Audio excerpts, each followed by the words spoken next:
KF-21 Borama dicanangkan akan terbang pada Juli mendatang. Bahkan diketahui sudah ada 4 pilot prototipe KF-21 yang sudah dipilih dan sedang menjalani berbagai tes. Meskipun begitu, perlu diketahui pula kalau pilot TNI AU dikecualikan untuk yang satu ini.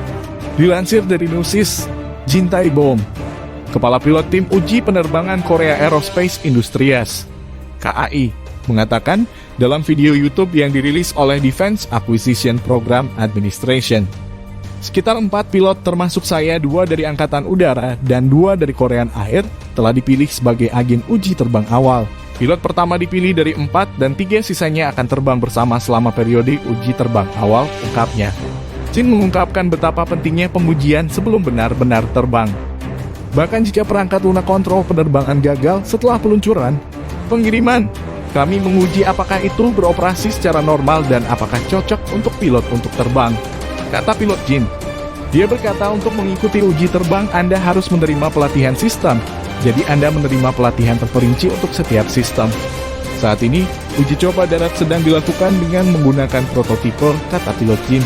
Rencana KF-21 Borama yang akan terbang nanti pun semakin kuat. Insinyur memeriksa sistem pengisian bahan bakar udara selama uji darat sistem bahan bakar jet tempur prototipe No. 4 KF-21 Borama atau Kobang.Dema.Mil. Bahkan jika perangkat lunak kontrol penerbangan gagal setelah peluncuran, pengiriman, kami menguji apakah itu beroperasi secara normal dan apakah cocok untuk pilot untuk terbang, kata pilot Jin. Dia berkata untuk mengikuti uji terbang Anda harus menerima pelatihan sistem, jadi Anda menerima pelatihan terperinci untuk setiap sistem. Rencana KF-21 Borama yang akan terbang nanti pun semakin kuat. Pada 9 Juni 2022, uji sistem bahan bakar prototipe KF-21 No. 4 sedang berlangsung di Gedung Uji Bahan Bakar Korea Aerospace Industries (KAI) di Sacheon-si, Gyeongsang-namdo. Dilansir dari Kobang.Dema.Mil. Saat itu insinyur sedang menghitung data dengan menghubungkan atau membandingkan perangkat pengisian bahan bakar udara yang dipasang di gedung dengan pesawat. Dalam hal ini ada banyak kabel dan kabel penghubung yang terhubung ke pesawat mengarah ke berbagai peralatan pengukuran dan pengujian. Angka dan grafik kompleks pun terus mengalir di laptop dan monitor setiap peralatan. Kim Chang-jo, pemimpin tim perencanaan pengujian KFX yang memandu situs tersebut, mengatakan berbagai pengujian sistem dilakukan dengan cermat. Apakah itu bergerak seperti yang dirancang? Kami dengan cermat melakukan berbagai pengujian sistem yang terkait dengan pengisian bahan bakar, ungkapnya. Adapun proses dilakukan dengan para insinyur dari Departemen Teknis untuk setiap sistem akan mengajukan persyaratan pengujian di sisi lain. Agen yang akan melakukan pekerjaan di lapangan pun bekerja sama. Uji fungsi, uji kinerja, uji lingkungan, dan uji hidup dilakukan mulai dari unit terkecil yang merupakan pesawat terbang. Tak hanya itu, kesehatannya juga diperiksa dengan mempertimbangkan lingkungan pengoperasian pesawat udara.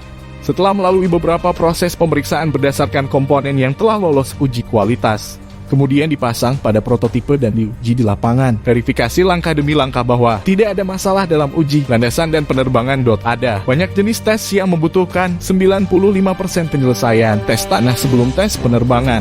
Setelah prototipe dirilis tahun lalu, waktu yang diberikan hingga uji terbang yang dijadwalkan bulan depan adalah sekitar 1 tahun 3 bulan. Setiap menit dan setiap detik sangat berharga untuk menyelesaikan tes tanah dalam periode tersebut. Ketua tim Kim berkata, untuk alasan ini, para insinyur berjuang dengan jadwal dan terus-menerus memikirkan cara menguji dengan lebih efisien dan efektif. Saat ini, uji coba darat KF-21 sedang dilakukan dengan 6 prototipe penerbangan dan 2 prototipe penyelamatan. Setiap prototipe memberikan tes umum dan tes khusus untuk setiap unit. Hal ini dikarenakan sulitnya melakukan berbagai tes yang sulit dalam tenggat waktu. Oleh karena itu, di gedung uji struktural terdekat, prototipe ketiga sedang melakukan uji koreksi beban, dan unit kelima dan keenam melakukan pemeriksaan fungsional di lokasi lain. Hingga hari ini, progres uji lapangan sekitar 50% dari rencana uji secara keseluruhan berdasarkan kondisi pengujian. Namun, sekitar 95% kemajuan telah dicapai dalam hal kondisi uji untuk penerbangan yang aman. Soft, yang harus dilakukan sebelum penerbangan pertama. Sisanya 5% diharapkan akan diisi oleh tes ground run mulai minggu depan. Selain itu, jika uji landasan pacu selesai sesuai jadwal prototipe No. 1 diharapkan lepas landas untuk pertama kalinya bulan depan.